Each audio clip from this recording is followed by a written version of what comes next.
பிப்ரவரி 14ஆம் நாள் இன்று கோவையிலே குண்டு வெடிப்பு நடந்த துயரமான நாள். உயிர் இழந்தவருடைய குடும்பங்களுடைய நினைவஞ்சலியை மீண்டும் நான் நினைவுபடுத்துகிறேன்.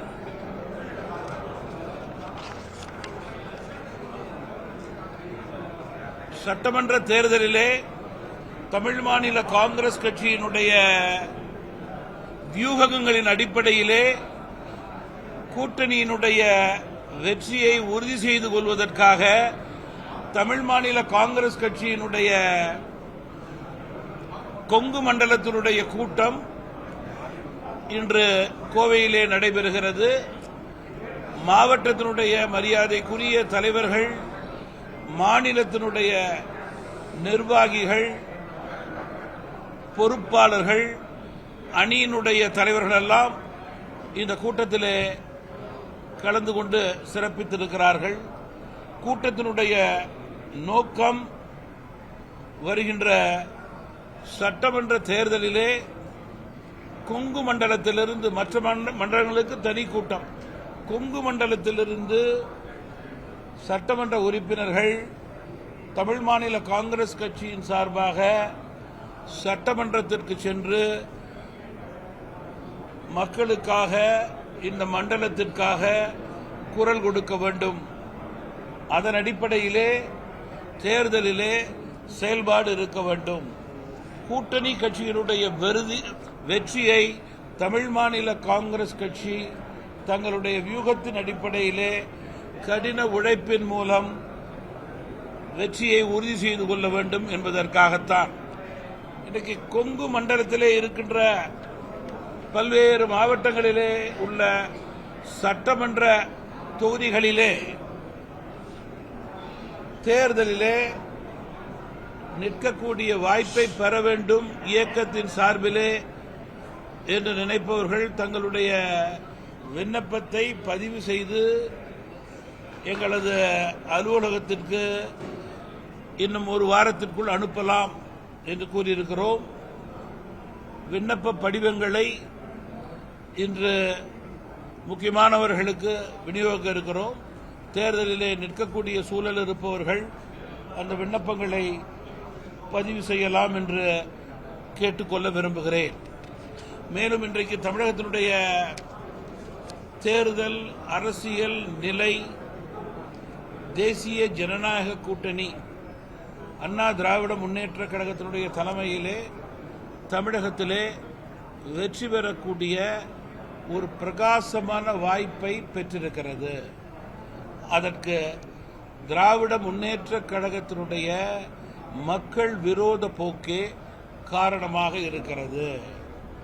குறிப்பாக இந்த அரசு கொடுத்த வாக்குறுதியை நிறைவேற்றாத அரசாக மேலும் மேலும் சாதாரண வாக்காளர்களை ஏமாற்றும் வகையிலே தொடர்ந்து வாக்குறுதிகளை கொடுத்துக் கொண்டிருப்பது வாக்காளர்கள் ஏற்றுக்கொள்ளவில்லை. மேலும் மிக முக்கியமாக தமிழகத்திலே சட்டம் ஒழுங்கு மிக மோசமான நிலையிலே இருக்கிறது. தென் மாநிலங்களிலே இருக்கின்ற மாநிலங்களிலேயே தமிழகத்தில்தான் அதிக அளவு சட்டம் ஒழுங்கு சீர்குலைந்திருக்கிறது என்பதை நான் சுட்டிக்காட்ட விரும்புகிறேன். கொலை, கொள்ளை, திருட்டு, பாலியல், போதைப்பொருள் நடமாட்டம் என்ற இவைகளை கட்டுப்படுத்த முடியாத அரசாக இந்த அரசு செயல்படுவது வெட்கக்கேடாக இருக்கிறது. பெண்களுக்கு பாதுகாப்பு இல்லை. பள்ளியிலே படிக்கும் மாணவர்களுக்கு போதை பழக்கத்திற்கு அடிமையாகக்கூடிய நிலை ஏற்படுகிறது. இவைகளை கண்டும் காணாத அரசாக இந்த அரசு செயல்படுவது மிக வேதனையான, வருத்தமான செய்தி என்பதை நான் இங்கே குறிப்பிட விரும்புகிறேன். நேற்றைய தினம் தமிழக அரசு, தமிழக முதல்வர் மகளிருக்காக ஒரு தொகையை வங்கியிலே போடப்பட்டிருக்கிறது என்ற அறிவிப்பு வெளிவந்தது. மகளிருக்கு பணம் மாதம் கொடுப்பது, அவர்களுக்கு தொகை கொடுப்பதிலே தேசிய ஜனநாயக கூட்டணியோ அதிமுகவோ தமிழ் மாநில காங்கிரஸ் கட்சியோ எதிரிகள் அல்ல.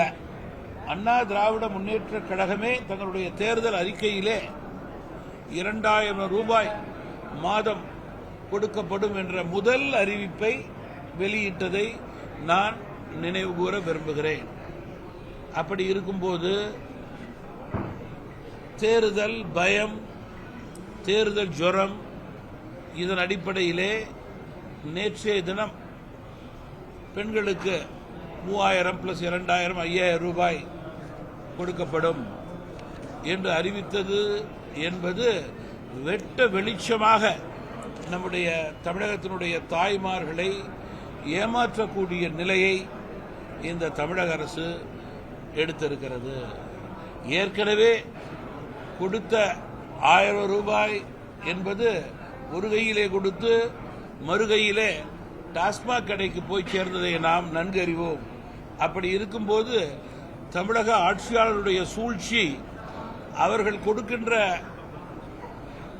இந்த பணம் மீண்டும் அவர்கள் கஜானாவுக்கே வேறு வழியிலே வந்து சேரும் என்ற ஒரு தேர்தல் வியூகத்தை மக்கள் மீது ஏற்படுத்தி, இதனை மக்கள் ஏற்றுக்கொண்டால் அவர்கள் நூதனமாக ஏமாறுவார்கள் என்ற நிலையை ஏற்படுத்த திமுக அரசு நினைப்பது வேதனைக்குரியது, வருத்தத்துக்குரியது. ஏற்கனவே தூய்மை பணியாளர்கள் பணி நிரந்தரம் செய்ய அவர்கள் பணமில்லை என்று கூறினார்கள். பகுதி நேர ஆசிரியர்கள் பணி நிரந்தரம் செய்ய தொகை இல்லை என்று கூறினார்கள். சம வேலைக்கு சம ஊதியம் கொடுக்க பணமில்லை என்றார்கள். செவிலியருடைய பணி நிரந்தரமாக்க நிதி இல்லை என்று கூறினார்கள். புதிய ஆசிரியர் நியமனம் பண்ண காசு கிடையாது என்று கூறினார்கள். மருத்துவர்களுக்கு ஊதிய உயர்வு மற்றும் புதிய நியமனம் செய்ய தொகையை அவர்கள் இல்லை என்றார்கள். பழைய ஊதியத்தை முழுமையாக கொடுக்கக்கூடிய நிலையை அவர்கள் நிதிநிலையிலே ஏற்படுத்த முடியாத காரணத்தினால் அதை மாற்றுப்பாதையிலே செலுத்தி நம்முடைய அரசு ஊழியர்களை ஏமாற்ற நினைக்கிறார்கள். அதேபோல அரசு போக்குவரத்து ஓட்டுநர் நடத்துனர் ஊதிய உயர்வு, புதிய நியமனம், இதற்கு பொருளாதாரம் இல்லை, குறைவு என்று கூறுகிறார்கள். மின்வாரிய ஊழியர்கள் நியமனம் செய்ய பணமில்லை என்று கூறுகிறார்கள். கல்விக் கடன் தள்ளுபடி செய்வதற்கு மனமும் இல்லை, கேட்டால் பணமும் இல்லை என்று சுலபமாக அரசு கூறுகிறது. இப்படி பல துறைகளுக்கு பணமில்லை என்று கூறிவிட்டு தேர்தலுக்கு 20 நாட்களுக்கு முன்பு வாக்கு பெறுவதற்காக, வாக்குக்கு அழுத்தம் கொடுப்பதற்காக மகளிரை 5 வருடம் ஏமாற்றியது போதாது, மேலும் ஏமாற்றலாம், ஏமாறுவார்கள் என்ற தைரியத்திலே அவர்கள் இந்த தொகையை, பணத்தை அறிவிப்பது என்பது நிச்சயமாக வாக்காளர்கள் இவருடைய உள்நோக்கத்தை, எண்ணத்தை புரிந்து கொள்வார்கள். அதிலே மாற்று கருத்தே இருக்க முடியாது. எந்தெந்த திட்டங்களை எல்லாம் சென்ற அதிமுக அரசு முறையாக சரியாக செய்ததோ அதிலே பெரும்பாலான திட்டங்களை திமுக அரசு நிறுத்தியது, செய்யவில்லை. பல திட்டங்களை ஸ்டிக்கர் ஒட்டி அதே நிலையை இப்பொழுது ஏற்படுத்த நினைக்கிறார்கள் என்பதை வாக்காளர்கள் நன்கு அறிவார்கள்.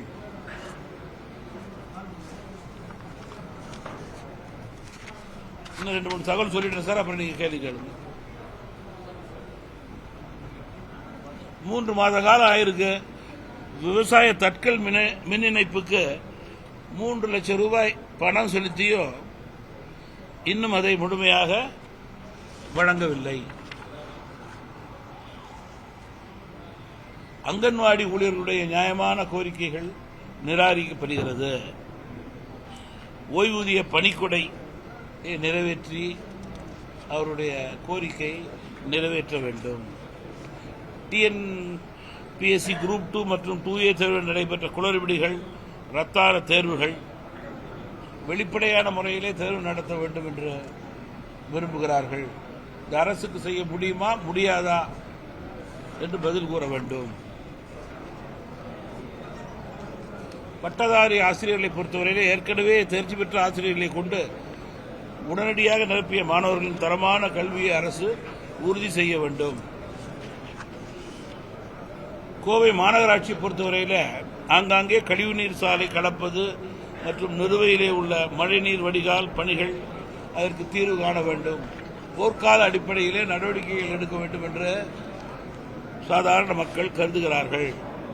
தொண்டாமுத்தூர் ஊரக பகுதியிலே உள்ள விவசாய நிலங்கள் அருகில் உள்ள வனப்பகுதியிலிருந்து வெளியேறும் காட்டு யானைகள் மற்றும் காட்டு பன்றிகளால் ஏற்படும் சேதத்தை தடுக்க வேண்டும். மக்கள் அச்சத்தை அரசு போக்க வேண்டும். கோவில்பாளையம் சர்க்கார் சமாக்குளம் ஒன்றியத்தில் ஏற்பட்டுள்ள குடிநீர் தட்டுப்பாடு அவசியம் தீர்க்கப்பட வேண்டிய ஒன்று. கேள்வி கேட்டா சொல்லுங்க. தொகுதி பங்கீடு குறித்து பேச்சுவார்த்தை தொடங்கிட்டீங்களா?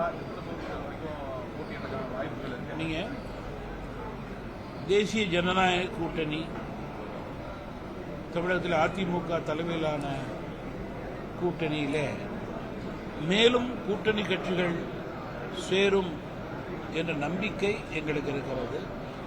தேர்தல் அறிவிப்புக்கு இன்னும் சில நாட்கள் இருக்கிறது. அதற்குள் கூட்டணி மேலும் வலுப்பெறும் என்று நம்புகிறேன். அதற்கு பிறகு படிப்படியாக கூட்டணிகள் முழுமை பெற்ற பிறகு கட்சிகளுக்கான எண்ணிக்கை, அதற்கு பிறகு தொகுதிகள், வேட்பாளர்கள் என்று படிப்படியாக அதிகாரப்பூர்வமாக அறிவிப்புகள் அந்தந்த கட்சியிலிருந்து வெளிவரும். கட்சியினுடைய கூட்டணியினுடைய மூத்த கட்சிகள் இதனையெல்லாம் இறுதி செய்து மற்ற கட்சிகளோடு கலந்து பேசி ஒத்த கருத்தோடு அறிவிப்பார்கள். தமிழ் மாநில காங்கிரஸ் கோவையிலிருந்தும் கொங்கு மண்டலத்திலிருந்தும் சட்டமன்ற உறுப்பினர்கள் சட்டமன்ற கோவையில் ஏதாவது தொகுதி கேட்க நீங்க பொதுவா 4 மண்டலத்திலிருந்தும் தமிழ் மாநில காங்கிரஸ் கட்சி குரல் ஒலிக்க வேண்டும் என்ற எண்ணம் தலைவரிடமும் தொண்டர்களிடம் இருக்கிறது. அதற்கேற்றவாறு எங்களுடைய வியூகம் தேர்தல் களத்திலே அமையும். ஒவ்வொரு கூட்டத்துக்குமே உயிரிழப்புகள் ஏற்படுத்துது. அது அதோட தலைவர் கண்டுக்கிற மாதிரி நீங்க ஒரு கட்சியினுடைய பொதுக்கூட்டத்திலே ஒருவர் உயிரிழந்திருக்கிறார் என்ற செய்தி, அது ஆளுங்கட்சியாக இருந்தாலும் சரி, எதிர்கட்சியாக இருந்தாலும் சரி, மாற்றுக் கட்சியாக இருந்தாலும் சரி, ஒரு உயிர் போயிருக்கிறது. மிக வருத்தமான செய்தி என்பதில் மாற்று கருத்து இருக்க முடியாது. ஒரு கூட்டத்திலே ஒருவர் இறந்து போய் விடுகிறார் என்றால் அதற்குண்டான முழு பொறுப்பையும் அரசாங்கம், பாதுகாப்பு, கூட்டம் நடந்த கட்சி இவைகளெல்லாம் முழுமையாக ஏற்றுக்கொள்ள வேண்டும். வரும் நாட்களிலே இதுபோன்ற நிலைகள் இல்லாத வகையிலே 100% உறுதிப்படுத்த வேண்டும். ஏதாவது எங்கேயாவது ஒரு சுணக்கம் இருந்தால் அது இல்லாத வகையிலே எல்லா ஏற்பாடுகளும் இருக்க வேண்டும் என்பதுதான் தமிழ் மாநில காங்கிரஸ் கட்சியினுடைய நிலைப்பாடு. பேசும்போது 1% ஓட்டு, அதாவது தனியா கட்சி ஆரம்பிச்சு இந்த மாதிரி 1% ஓட்டு மற்றவர்களால வாங்க முடியுமான ஒரு வச்சிருக்காரு. அது எப்படி பாக்குறீங்க? இங்கே பொதுவா தமிழகத்தினுடைய அரசியல் கட்சிகள் எல்லாம் மிக மரியாதைக்குரிய கட்சிகளாக தமிழகம் முழுவதுமாக இருக்கலாம் அல்லது மண்டலமாக இருக்கலாம், அவரவர் சார்பிலே தாங்கள் சார்ந்து இருக்கின்ற தொகுதி, பகுதி, மண்டலத்திலே மக்கள் பணியை மிக மரியாதையாக ஆற்றிக் கொண்டிருக்கிறார்கள். இயக்கப்பணியையும் மக்கள் பணியையும் மிக மரியாதையாக செயல்படுத்திக் கொண்டிருக்கிறார்கள். இதிலே வாக்கு சதவீதம் என்ற கணக்கு வராது என்பது என்னுடைய தாழ்மையான கருத்து. மக்கள் பணி, இயக்க பணி இவைகள்தான் முக்கியம். தேர்தல் என்பது தேர்தல் நேரத்தில் நடைபெறும் ஒரு விழா. அந்த விழாவிலே கட்சிகள் கூடுவது என்பது சகஜமான ஒன்று. தேர்தல் இல்லாத பெரும்பாலான நேரங்களிலே அது சிறிய கட்சி, நடுத்தர கட்சி, பெரிய கட்சி, மிகப்பெரிய கட்சி என்று நாம் பெயர் வைத்துக் கொள்ளலாம். ஆனால் மக்கள் பணி, மக்கள் பிரச்சனை என்பதற்கு ஒரே நிலையிலேதான், ஒரே பிரச்சனையிலேதான் எல்லா இடங்களிலும் எல்லாம் போராடுகிறார்கள்.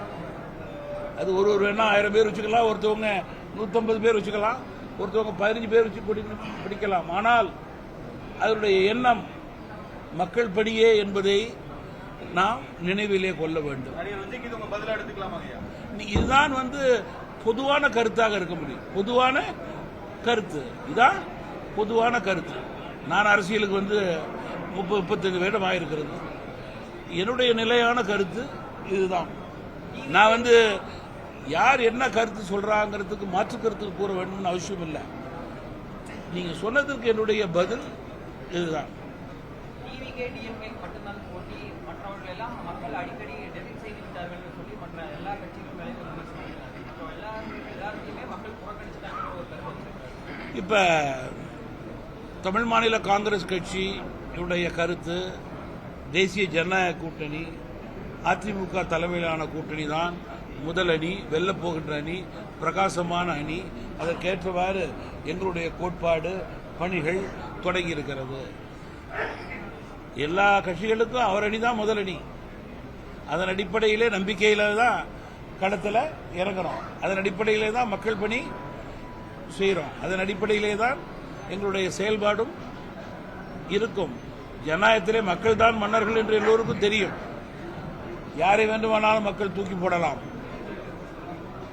அதனால ரொம்ப ஜாக்கிரதையா இருக்கும். ஜனநாயகத்தில் மக்களுடைய எண்ணங்களை நாம் தலைவர்கள் பிரதிபலிக்கும் போது மிக ஜாக்கிரதையாக இருக்க வேண்டிய காலகட்டத்திலே இருக்கிறோம்.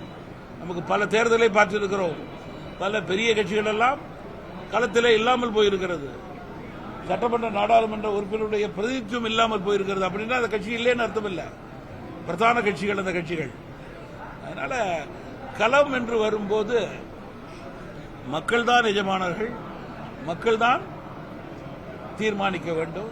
மக்களுடைய எண்ணங்களுக்கு ஏற்றவாறு அவர்களுக்கு நம்பிக்கை கொடுக்கும் வகையிலே கட்சிகளுடைய வியூகம் அமைய வேண்டும். அதற்கேற்றவாறு செயல்பாடு இருக்க வேண்டும். அதனைத்தான் தேசிய ஜனநாயக கூட்டணி அதிமுக தலைமையிலே செய்து கொண்டிருக்கிறது. தமிழ் மாநில காங்கிரஸ் கட்சி அந்த வியூகத்தின் அடிப்படையிலே தான் மண்டல கூட்டங்கள் நடைபெறுகிறது. களத்திலே நாங்கள் வெல்வோம் என்ற நம்பிக்கை எங்களுக்கு இருக்கிறது. நம்பிக்கையின் அடிப்படையிலே களத்திற்கு யார் 2 யார் 3 பற்றி எங்களுக்கு கவலை கிடையாது. நாங்கள் தான் நம்பர் 1 வெல்ல போகிறோம் என்ற நம்பிக்கையின் அடிப்படையிலே நாங்கள் களத்திலே செல்கிறோம். அதுதான் முக்கியம். பாஜக மாநில தலைவர் பற்றி தமிழக அரசியல் கட்சிகள் மிகவும் மரியாதையான கட்சிகள், மரியாதையான அரசியல் செய்கிறோம்னு சொன்னீங்க.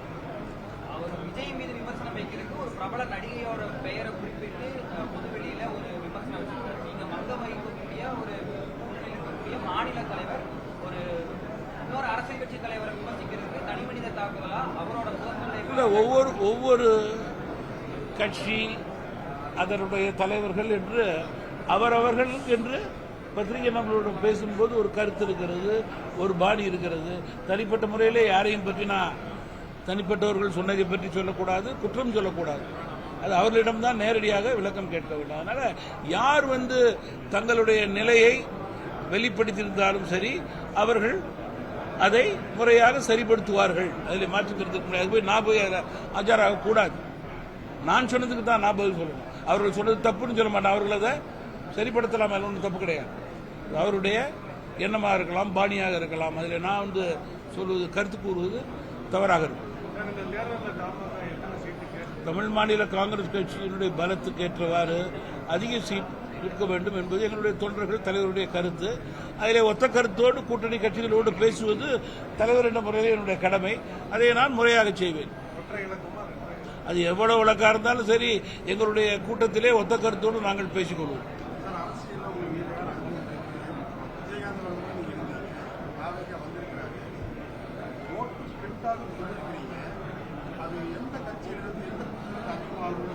இப்ப எங்களை பொறுத்த வரைக்கும் ஐயா,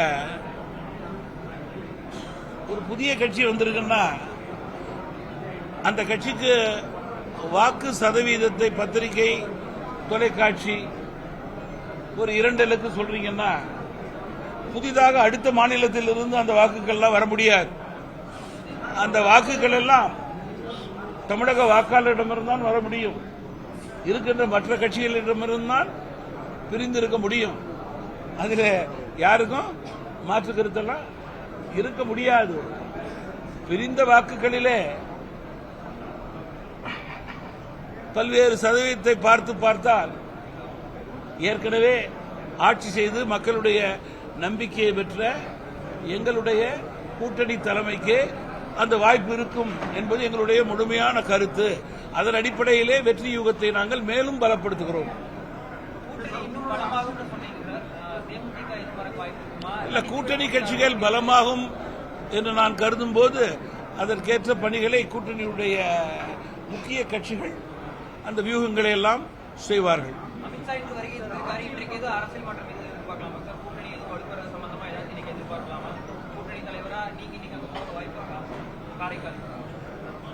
அது புதுவை மாநிலங்கிறதுனால எங்களுடைய பணிகளை நாங்கள் முறையாக சரியாக செய்து கொண்டிருக்கிறோம். அது அந்த மாநிலத்தினுடைய தேர்தல், அந்த மாநிலத்தினுடைய வெற்றி வாய்ப்பை உறுதி செய்யும் வகையிலே அவருடைய பணி மேலும் அமையும்.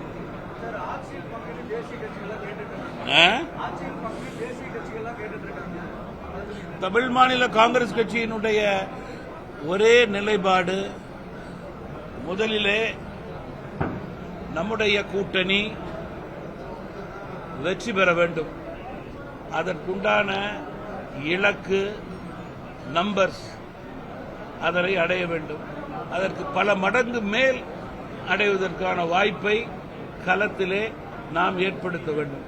அதற்கு ஒவ்வொரு கட்சிகளும் தங்களுக்கு இருக்கின்ற எண்ணிக்கையை 100% உறுதிப்படுத்திக் கொள்ள வேண்டும். அதுதான் களத்தினுடைய முதல் நோக்கமாக இருக்க வேண்டும் என்பது என்னுடைய கருத்து.